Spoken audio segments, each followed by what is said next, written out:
కడప రాజకీయాల్లో ఇప్పుడు ఒకటే హాట్ టాపిక్.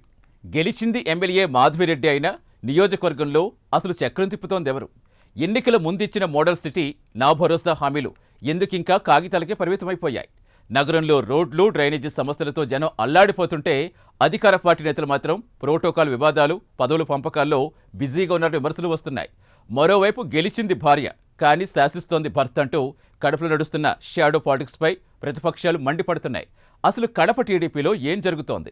మాధవిరెడ్డి నాయకత్వంపై వస్తున్న విమర్శలేంటి?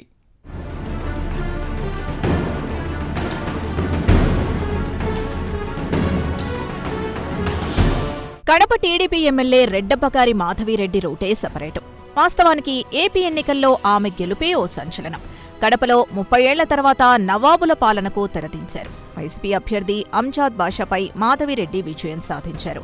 ఆ తర్వాత తన వ్యవహార శైలితో, వరుస వివాదాలతో తరచూ వార్తల్లో హైలైట్ అవుతున్నారు. కూటమి అధికారంలోకి వచ్చాక కడప మున్సిపల్ కార్పొరేషన్లో మొదలైన కుర్చీ వివాదం రాష్ట్రంలోనే రచ్చరచ్చ చేశారు. ఆ తర్వాత ప్రోటోకాల్ అంటూ హల్చల్ చేశారు. ఇప్పుడు ఎమ్మెల్యే భర్త శ్రీనివాస్ రెడ్డి తీరు హాట్ టాపిక్ గా మారింది. తానే ఎమ్మెల్యేగా బిల్డప్ ఇస్తూ అధికారులకు ఆదేశాలు జారీ చేస్తున్నారట. ఎమ్మెల్యే భర్తైనా సర్వం తానై శాసిస్తున్నట్టు టాక్ నడుస్తోంది. ప్రస్తుతం శ్రీనివాస్ రెడ్డి వ్యవహారం పార్టీ శ్రేణులకు తలనొప్పిగా మారిందనే ఆరోపణలు కుప్పుమంటున్నాయి.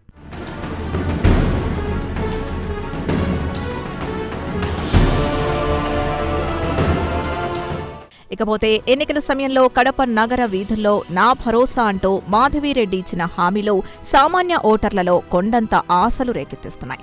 కడపను మోడల్ సిటీగా మారుస్తామన్నారు. పాడైపోయిన రోడ్లను మోక్షం కలిగిస్తామని, డ్రైనేజ్ వ్యవస్థను ప్రక్షాళన చేస్తామని నమ్మబలికారు. ఆ నమ్మకంతోనే కడప ప్రజలు సరికొత్త హిస్టరీ క్రియేట్ చేస్తూ ఒక మహిళకు పట్టం కట్టారు. కానీ సీన్ కట్ చేస్తే అధికారంలోకొచ్చి 2 ఏళ్లు పూర్తవుతున్నా నగర రూపురేఖలు మారలేదు సరికదా.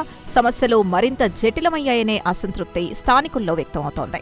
నగరంలో ముఖ్యంగా తిలక్ నగర్, ఆలంఖాన్ పల్లె, పాత బస్టాండ్ పరిసరాల్లో నేటికి రోడ్లు నరకాన్ని తలపిస్తున్నాయి. చిన్న వర్షం పడితే చాలు రోడ్లన్నీ చెరువులుగా మారుతూ ఉండటంతో మురుగునీరు ఇళ్లలోకి చేరుతోందని జనం మండిపడుతున్నారు.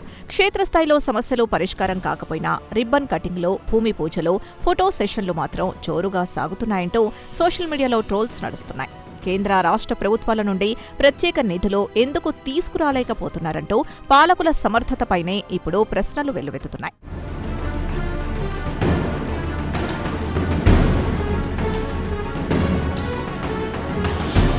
ఇదిలా ఉంటే ప్రస్తుతం కడప రాజకీయాల్లో హాట్ టాపిక్ గా మారిన పదం షాడో పాలిటిక్స్.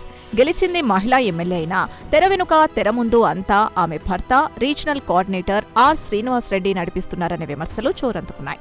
ప్రోటోకాల్ కార్యక్రమాలు, ప్రభుత్వ సమీక్షలు, అధికారులతో మీటింగులు, ఇలా ప్రతి చోట శ్రీనివాస్ రెడ్డి మార్కు జోక్యమే కనిపిస్తోందని ప్రతిపక్ష వైసీపీ నేరుగా బాణాలు ఎక్కుపెడుతోంది. గెలిచింది భార్య, అధికారం భర్తదా అంటూ సోషల్ మీడియాలో మీమ్స్, కమెంట్స్ వైరల్ అవుతున్నాయి. కడప హిస్టరీలోనే తొలి మహిళా ఎమ్మెల్యేగా రికార్డు సృష్టించిన మాధవిరెడ్డి తనకంటూ ఒక సొంత ముద్ర వేసుకోలేకపోతున్నారా?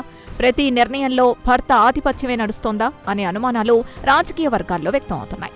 ప్రజా సమస్యల కంటే మున్సిపల్ కౌన్సిల్ సమావేశాల్లో సీట్ల కేటాయింపులు, ప్రోటోకాల్ హోదాల వివాదాలకే ఎక్కువ సమయం కేటాయిస్తున్నారనే విమర్శలు వస్తున్నాయి.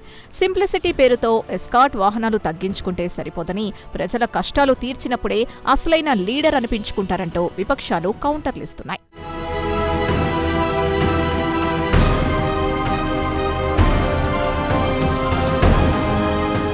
ఇటు నగర సమస్యలు, అటు షాడో పాలిటిక్స్ ఆరోపణలే కాకుండా టీడీపీ అంతర్గత రాజకీయాల్లోనూ అసంతృప్తి సెగలు పడుతున్నాయి.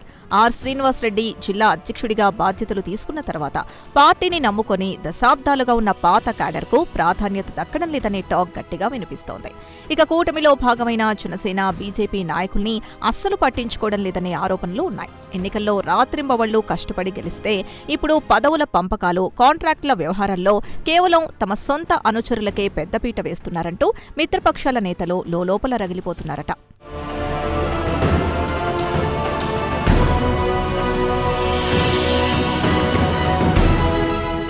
మొత్తానికి వైఎస్ఆర్ ఫ్యామిలీకి కంచుకోట లాంటి కడపలో పసుపు జెండా ఎగరేయడం ఒక అద్భుతమైతే ఇప్పుడు వచ్చిన విజయాన్ని నిలబెట్టుకోవడం అంతకంటే పెద్ద సవాల్గా మారింది.